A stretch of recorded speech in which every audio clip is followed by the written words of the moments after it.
Shalom Bapak Ibu Saudara jemaat Tuhan yang dikasihi oleh Tuhan dan oleh kami semuanya. Biarlah hari ini kita tidak bosan dengan ibadah online, tetapi setiap kita terus bersemangat beribadah sampai semua ini berlalu dan jadi baik. Karena itu marilah kita menaikkan doa permohonan kita kepada Tuhan. Mari Bapak Ibu Saudara sekalian kita berdoa bagi Tuhan. Menaikkan permohonan kita supaya semua ini segera berlalu.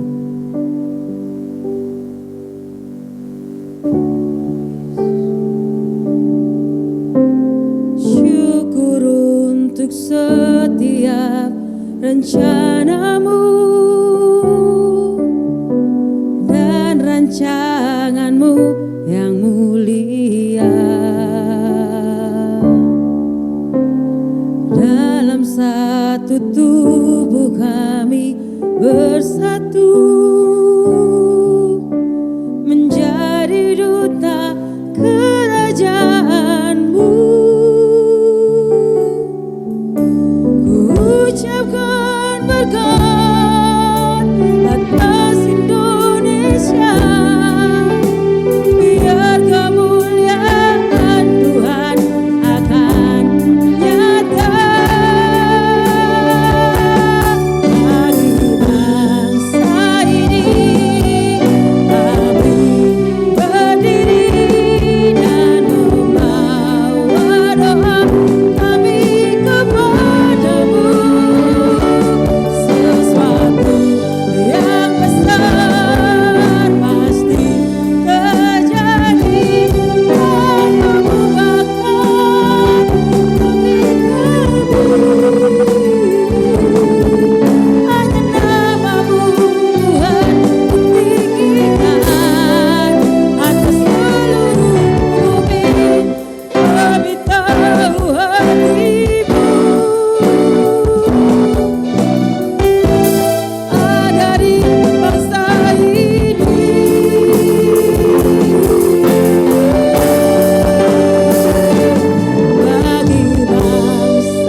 Ya Bapa, kami bersama-sama dengan seluruh jemaat-Mu mengangkat tangan kami, menaikkan doa permohonan kami kepada Tuhan.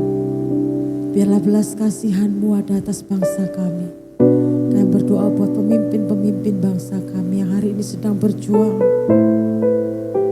untuk melewati pandemi ini. Tuhan berikan mereka kekuatan, Tuhan berikan mereka kesehatan, Tuhan berikan mereka hikmat, supaya semua yang mereka kerjakan membuat semua ini segera berlalu dan jadi lebih baik.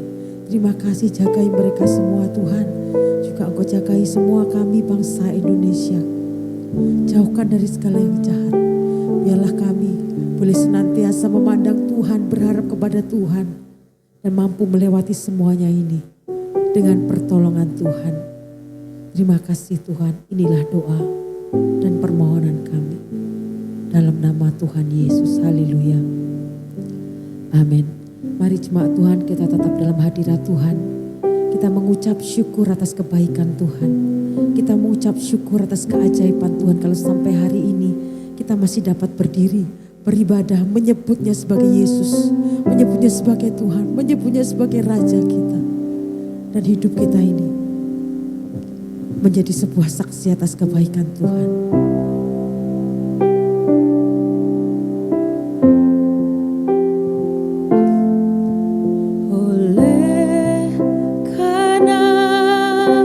Kemurahan Tuhan ku ada sampai hari ini.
Tuhan, Engkaulah Allah yang ajaib dan hebat bagi kami.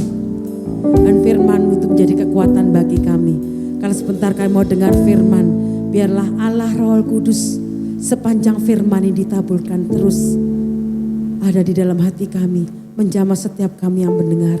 Sehingga firman-Mu ini bukan hanya kata-kata yang kami dengar, tetapi kuasa lewat firman-Mu ini Tuhan. Terima kasih, kami siap mendengarkan firman-Mu, urapi hamba-Mu dan kami semua. Dalam nama Tuhan Yesus, haleluya, amin. Shalom, Bapak Ibu Saudara kekasih Tuhan. Kita masih ibadah di rumah masing-masing. Sekali lagi, biarlah kondisi ini tidak menyurutkan hati kita untuk semangat beribadah, semangat mencari Tuhan. Dan renungan firman Tuhan kita hari ini masih dengan tema tegar di masa sukar. Tegar berarti kuat, tegar berarti teguh, tegar berarti tabah menghadapi kesedihan, tabah menghadapi kesusahan, tabah menderita. Sedangkan masa sukar memiliki pengertian zaman atau waktu kekerasan, waktu kesulitan, waktu berbahaya, waktu yang menyedihkan. Bapak Ibu Saudara, seperti minggu lalu, bahwa ketika kita menghadapi masa sukar, seringkali muncul godaan-godaan di dalam diri kita. Godaan untuk bersungut-sungut karena kondisi tidak nyaman, kondisi tidak seperti yang kita harapkan, kondisi yang tidak ideal, membuat kita mudah untuk bersungut-sungut. Godaan untuk kecewa, godaan untuk iri hati kepada orang lain, godaan untuk marah dengan orang lain, dengan kondisi, dengan pemerintah dan seterusnya. Dalam masa sukar juga bisa membuat kita ini kepahitan, dendam, dan menghakimi orang lain. Ayat firman Tuhan masih terambil dalam Lukas 8 ayat 22 sampai 25. Lukas 8 ayat 22 sampai 25. Demikian firman Tuhan. Pada suatu hari Yesus naik ke dalam perahu bersama-sama dengan murid-muridnya. Dan ia berkata kepada mereka, marilah kita bertolak ke seberang danau. Lalu bertolaklah mereka. Dan ketika mereka sedang berlayar, Yesus tertidur sekonyong-konyong, turunlah taufan ke danau sehingga perahu itu kemasukan air dan mereka berada dalam bahaya. Maka datanglah murid-muridnya membangunkan dia, katanya, Guru, kita binasa. Ia pun bangun lalu menghardik angin dan air yang mengamuk itu. Dan angin dan air itu pun reda dan danau itu menjadi teduh. Lalu katanya kepada mereka, di mana kepercayaanmu? Maka takutlah mereka dan heran. Lalu berkata seorang kepada yang lain, siapa gerangan orang ini sehingga ia memberi perintah kepada angin dan air dan mereka taat kepadanya. Di dalam masa sukar kita perlu memiliki bekal atau modal sehingga kita tetap tegar di masa sukar itu. Minggu lalu kita sudah belajar bekal di masa sukar adalah tetap percaya dan tetap tenang. Hari ini kita akan masih belajar tentang bekal di masa sukar sehingga kita tegar di masa sukar itu. Bekal yang pertama adalah tetap beriman. Tetap beriman. Beriman kepada Tuhan. Saudara, iman itu bukan sekedar yang bisa dikatakan. Iman itu bukan sekedar kata-kata. Iman itu bukan sekedar perasaan, merasa beriman. Seperti halnya ada seorang pelajar yang ketika ujian dia merasa bisa setelah belajar tidak terlalu lama, tidak terlalu serius. Tapi ketika dia menghadapi ujian ternyata nilainya tidak bagus. Itu artinya dia tidak bisa. Nah, beriman bukan merasa beriman. Iman sesungguhnya adalah kepercayaan mutlak kita kepada Tuhan. Iman sesungguhnya adalah hidup kita yang kita persembahkan, kita abdikan kepada Tuhan lewat melakukan firman Tuhan, lewat melakukan yang dikehendaki Tuhan, lewat totalitas kita persembahkan kepada Tuhan. Itu beriman. Seperti halnya pada hari ini kita masih beribadah. Bukti iman, salah satu bukti iman adalah kita masih terus beribadah kepada Tuhan. Apapun kondisi kita, yang terjadi hari ini bukan halangan buat kita beribadah. Itu salah satu bukti bahwa kita tetap beriman. Roma 10 ayat 17 berkata begini, jadi iman timbul dari pendengaran dan pendengaran oleh firman Kristus. Sekali lagi, jadi iman timbul dari pendengaran dan pendengaran oleh firman Kristus. Jadi iman kita itu muncul ketika kita mendengar firman Tuhan. Kita menyimak firman Tuhan, kita memperhatikan sungguh-sungguh firman Tuhan. Hari-hari ini ada begitu banyak berita-berita yang menakutkan kita. Oke, berita itu bisa jadi benar, kita harus saring betul-betul berita-berita yang masuk kepada kita. Informasi itu penting bagi kita. Informasi itu sekedar pengetahuan bagi kita.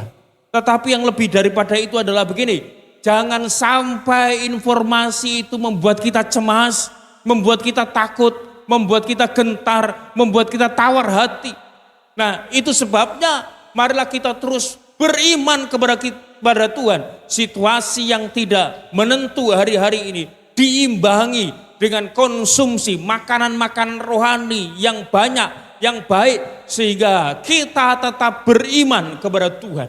Jadi iman bukan sekedar merasa, iman adalah bukti kita kepada Tuhan, percaya kita kepada Tuhan dengan terus melakukan firman Tuhan. Dan kita akan menikmati janji-janji Tuhan. Itu artinya kita tetap beriman.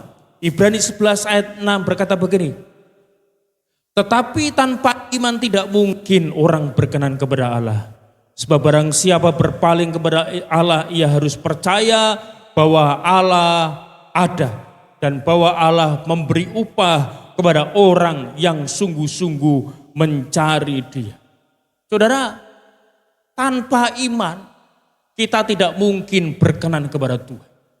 Karena itu jaga betul-betul iman kita kepada Tuhan. Kita harus sungguh-sungguh percaya kepada Tuhan. Kita harus sungguh-sungguh beriman kepada Tuhan. Sehingga hidup kita tetap berkenan di hadapan Tuhan. Jangan sampai masa sukar ini menjadi alasan untuk kita tidak mencari Tuhan. Justru masa sukar ini adalah ujian yang baik bagi iman kita. Apakah iman kita sungguh-sungguh kepada Tuhan, ataukah iman kita cuma iman ecek-ecek yang biasa-biasa sehingga gampang digoyahkan oleh situasi. Saya berdoa dan berharap Bapak Ibu Saudara tetap hidup dalam iman kepada Tuhan Yesus Kristus. Sehingga kita menjadi orang-orang yang tetap tegar di masa sukar. Bekal yang kedua, yang pertama tadi adalah tetap beriman. Bekal yang kedua adalah tetap berbahagia. Semua orang di dunia ini kepingin bahagia. Tapi tidak semua orang itu mendapatkan kebahagiaan. Orang berpikir kalau dia punya harta yang banyak, dia berbahagia. Orang berpikir kalau dia punya posisi yang baik, dia bisa berbahagia. Orang pemuda atau pemudi yang belum menikah, dia pikir kalau sudah menikah dia akan berbahagia. Tapi tidak semua orang yang punya uang yang banyak itu berbahagia.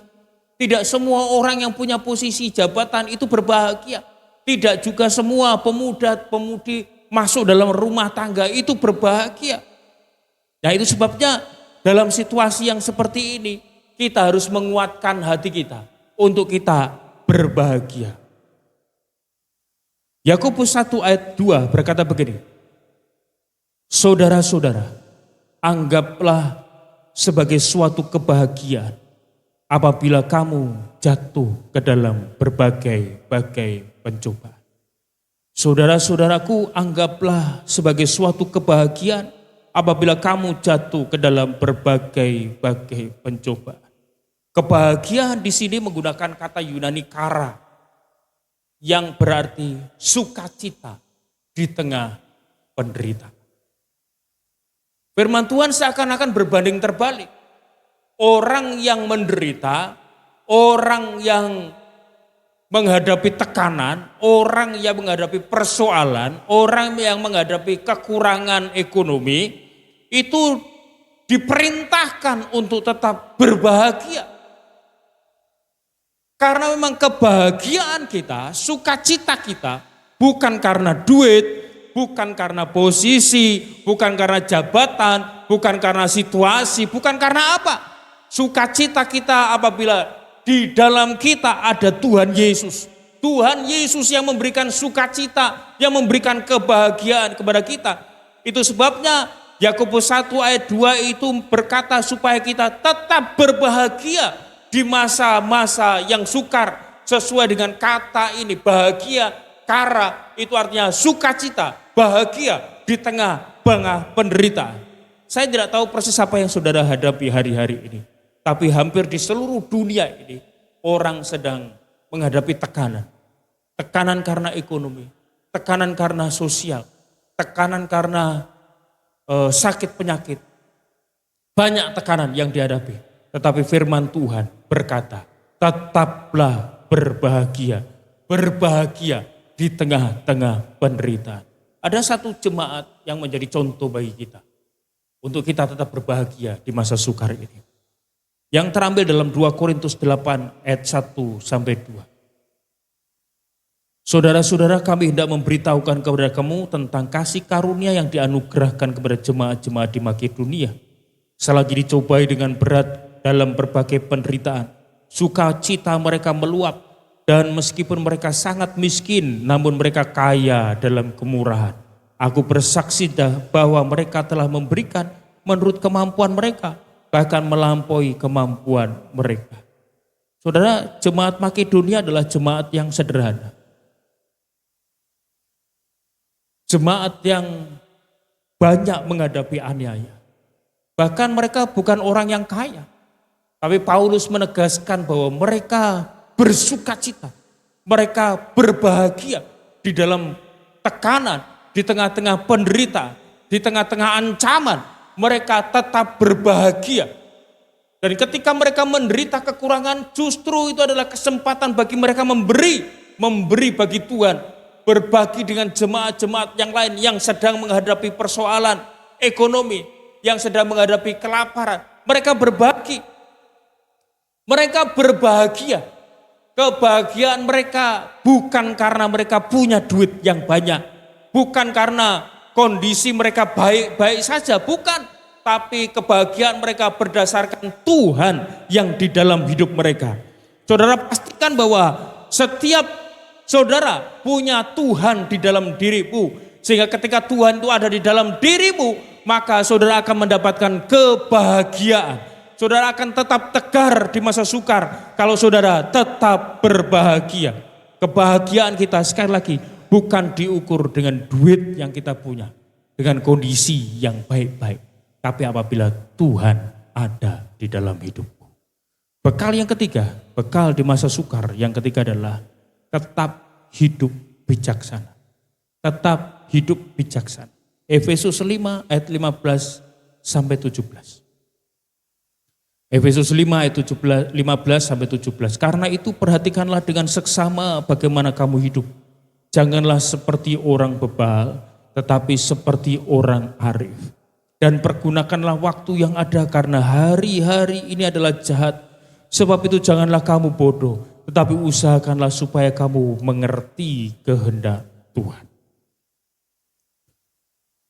Bekal di masa sukar yang berikutnya adalah tetap hidup bijaksana. Paulus menuliskan kepada jemaat di Efesus supaya mereka memperhatikan bagaimana mereka hidup. Dalam ayat yang ke-16 dikatakan, dan pergunakanlah waktu yang ada karena hari-hari ini adalah jahat. Redeem the time because the days are evil. Time di sini menggunakan kata kairos.